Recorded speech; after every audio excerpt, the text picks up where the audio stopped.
रोजमर्रा जिंदगी पर क्या असर पड़ता है इसका?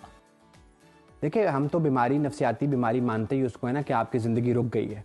तो आप सोचें कि आप आज बैठ के यहाँ मुझसे बात कर रहे हैं, थोड़ी देर बाद आपको यकीन हो जाए कि मैं कैमरे से निकल आऊँगा और आपको दबोच लूँगा, तो आपकी क्या हालत होगी? आप किस खौफ में होंगे और आप कहेंगे कि मैं यहाँ से भाग जाऊँ प्रोग्राम छोड़ के, और भाग के फिर आप सारी कोशिश करेंगे कि मुझे नुकसान पहुँचाएं, क्योंकि आपको यकीन है कि मैं आपको नुकसान पहुँचाऊँगा।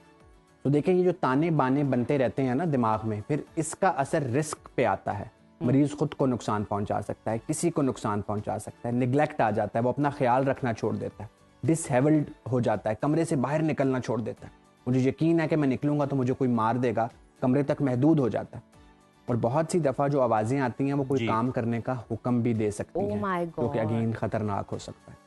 तो आप कहना चाह रहे हैं कि इस तरह के जो पेशेंट्स हैं वो ख़तरनाक होते हैं आम इंसानों के लिए?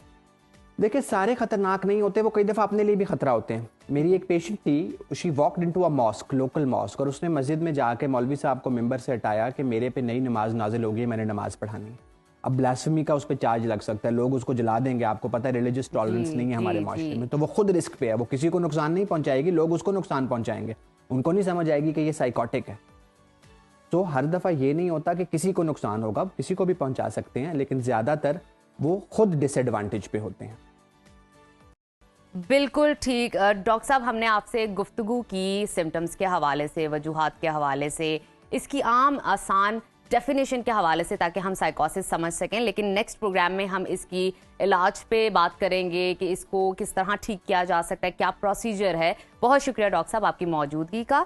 और हमारा था सेगमेंट मेंटल हेल्थ पे, जिसमें हमने आपको आगाही दी कि ऐसी कौन सी डिजीज़ हैं जो वैसे तो नॉर्मल नज़र आती हैं लेकिन किसी भी इंसान को हो सकती है, वो उसके लिए भी और दूसरों के लिए भी ख़तरनाक साबित हो सकती हैं। तो ये अभी वक्त हुआ छोटी सी ब्रेक का, आपने कहीं नहीं जाना, देखते रहिए सुनो पाकिस्तान।